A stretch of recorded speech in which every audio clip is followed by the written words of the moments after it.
Hello viewers, welcome back to Pritha's cooking house. আজকের এপিসোডে আপনাদের সঙ্গে শেয়ার করব বেগুনের একটা রেসিপি, সর্ষে বাটা দিয়ে বেগুনের ঝাল। এই রেসিপিটা একটা নিরামিষ আইটেম এবং যে কোনো নিরামিষ দিনে ভাতের সঙ্গে কিন্তু খেতে জাস্ট অসাধারণ লাগে। চলুন ঝটপট দেখে নেওয়া যাক এই ট্র্যাডিশনাল বাঙালি রেসিপিটা আমি কিভাবে তৈরি করি। দেখতেই পাচ্ছেন আমি এখানে 3টে বেগুন নিয়েছি। মিডিয়াম সাইজের বেগুনগুলোকে খুব ভালো করে ধুয়ে পরিষ্কার করে নিয়ে জল ঝরিয়ে নিয়েছি। এবার এক একটা বেগুনকে আমরা 4 ভাগ করে কেটে নেব, মানে 3টে বেগুনে টোটাল 12টা পিস হবে। আর দেখুন, যাতে দেখতে সুন্দর লাগে সেই জন্য আমি বেগুনের বোঁটাটা কেটে ফেলে দিইনি, বোঁটা সমেতই আমি বেগুনগুলোকে টুকরো করে কেটে নিচ্ছি, এতে করে দেখতে খুব সুন্দর লাগে। তো দেখতেই পাচ্ছেন সবকটা বেগুন কেটে নেওয়া হয়ে গেছে। এবারে বেগুনের মধ্যে আমি অ্যাড করলাম 1/2 টিস্পুন পরিমাণ লবণ এবং 1/2 টিস্পুন পরিমাণ হলুদ গুঁড়ো। খুব ভালো করে লবণ আর হলুদ গুঁড়োটা বেগুনের মধ্যে মেখে নিয়ে আমরা 10 থেকে 15 মিনিটের জন্য রেখে দেব।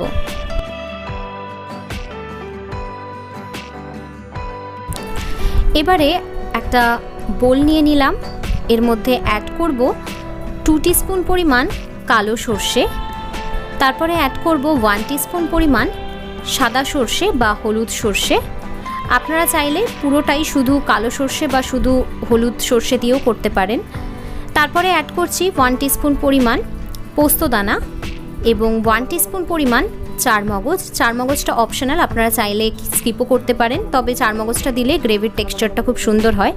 এবার এই সমস্ত কিছুকে সামান্য পরিমাণ জল দিয়ে আমরা 15 থেকে 20 মিনিটের জন্য ভিজিয়ে রেখে দেব।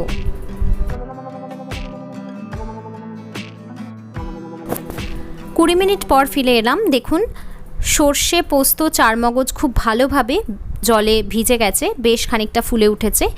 এবার জল ঝরিয়ে বা জলটা ছেঁকে নিয়ে সমস্ত কিছুকে একটা মিক্সিং গ্রাইন্ডিং জারের মধ্যে আমি অ্যাড করে দিলাম। এবারে মিক্সিং জারের মধ্যে অ্যাড করব 1/2 টিস্পুন পরিমাণ লবণ এবং 4টে কাঁচা লঙ্কা। লবণ আর কাঁচা লঙ্কা দিয়ে সর্ষে বেটে নিলে কিন্তু সর্ষে তেতো হয়ে যায় না। এবার অ্যাড করছি 4 টেবিল স্পুন পরিমাণ জল। সমস্ত কিছুকে খুব ভালো করে মিক্সিতে আমরা ব্লেন্ড করে নিলাম। দেখুন সব কিছুর একটা মিহি পেস্ট কিন্তু আমরা তৈরি করে নিয়েছি। এবারে এটাকে আমরা সাইডে রেখে দেব। বেগুনগুলো এবার ভেজে নেওয়ার পালা। একটা ফ্রাইং প্যান নিয়ে নিয়েছি, ফ্রাইং প্যানের মধ্যে অ্যাড করছি প্রায় 4 টেবিল স্পুন পরিমাণ সর্ষের তেল। যে কোনো সর্ষে বাটার রান্নায় সর্ষের তেলে বেশি ভালো হয়, সেই জন্য চেষ্টা করবেন সর্ষের তেলই ব্যবহার করতে এই রান্নার ক্ষেত্রে।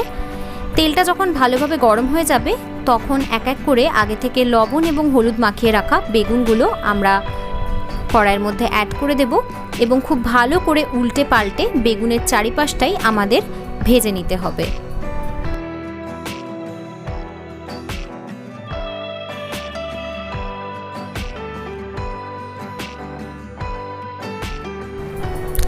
পাঁচ ছ মিনিট ধরে উল্টে পাল্টে বেগুনের চারিপাশটাই খুব ভালো করে ভেজে নেওয়া হয়ে গেছে। বেগুনের মধ্যে সুন্দর কালার চেঞ্জ হয়ে গেছে এবং বেগুনগুলো মোটামুটি 80% মতো নরমও হয়ে গেছে। এবারে তেল ঝরিয়ে আমরা বেগুনগুলোকে একটা পাত্রের মধ্যে তুলে নেব। প্রথম ব্যাচেই সবকটা বেগুন আমরা ভাজতে পারিনি, প্রথম ব্যাচে আমরা 6 পিস বেগুন ভেজে নিয়েছিলাম। এবার ওই একই পদ্ধতিতে সেকেন্ড ব্যাচে বাকি বেগুনগুলো আমরা এক এক করে ভেজে নেব। তো দেখতেই পাচ্ছেন সমস্ত বেগুন ভাজা আমাদের একেবারে রেডি। এবারে আমরা কড়াইয়ের মধ্যে বেগুন ভাজার পর যে তেলটা ছিল সেই তেলের মধ্যেই অ্যাড করব 1/2 টিস্পুন পরিমাণ কালো জিরে এবং চেরা কাঁচা লঙ্কা 2টো। ঝালটা অবশ্যই আপনারা বুঝে আপনাদের স্বাদ অনুযায়ী দেবেন। সর্ষে বাটার সময়ও আমি কাঁচা লঙ্কা ব্যবহার করেছি এবং এর পরেও কাঁচা লঙ্কা ব্যবহার করব। একটু ঝাল ঝাল হলেই রান্নাটা বেশি ভালো লাগে।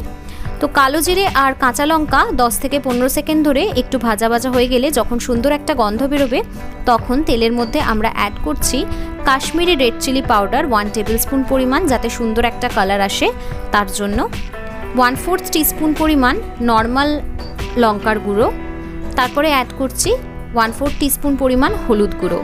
সমস্ত কিছুকে খুব ভালো করে নেড়েচেড়ে একটু মিক্স করে নিতে হবে এবং 2 থেকে 3 মিনিটের জন্য এই মশলাগুলোকে আমরা একটু কষিয়ে নেব।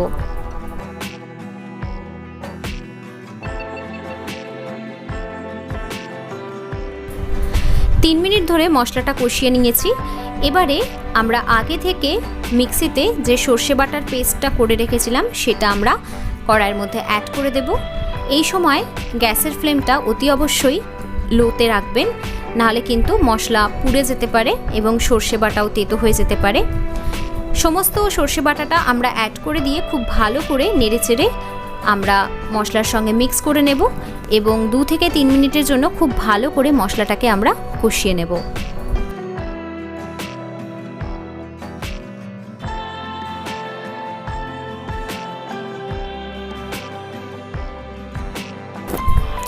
তিন থেকে 4 মিনিট ধরে মশলাটা ভালো করে কষিয়ে নেওয়ার পর দেখুন মশলার সাইড থেকে তেল সেপারেট হতে আরম্ভ করে দিয়েছে, তার মানে মশলাটা ভালো মতো কষে গেছে। এবার আমরা কড়াইয়ের মধ্যে অ্যাড করছি 1 কাপ পরিমাণ জল। জলটা কতটা অ্যাড করবেন সেটা সম্পূর্ণ নির্ভর করছে আপনারা কতটা গ্রেভি বা কতটা ঝোল খেতে পছন্দ করছেন তার উপরে। এবারে আমি অ্যাড করছি সামান্য পরিমাণ চিনি স্বাদটাকে একটু ব্যালেন্স করার জন্য এবং স্বাদ মতো লবণ। লবণ আর চিনিটা অ্যাড করে আবারও খুব ভালো করে নেড়েচেড়ে একটু মিক্স করে দেব এবং গ্রেভিটা বা ঝোলটা ফুটে ওঠা পর্যন্ত আমাদের অপেক্ষা করতে হবে।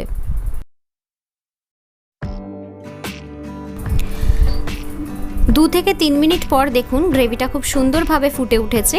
এবারে এই গ্রেভি বা ঝোলের মধ্যে আমরা অ্যাড করে দেব আগে থেকে ভেজে রাখা বেগুনগুলো এবং তারপরে খুব ভালো করে একবার বেগুনগুলো গ্রেভির সঙ্গে হালকা হাতে নেড়েচেড়ে মিক্স করে দেব।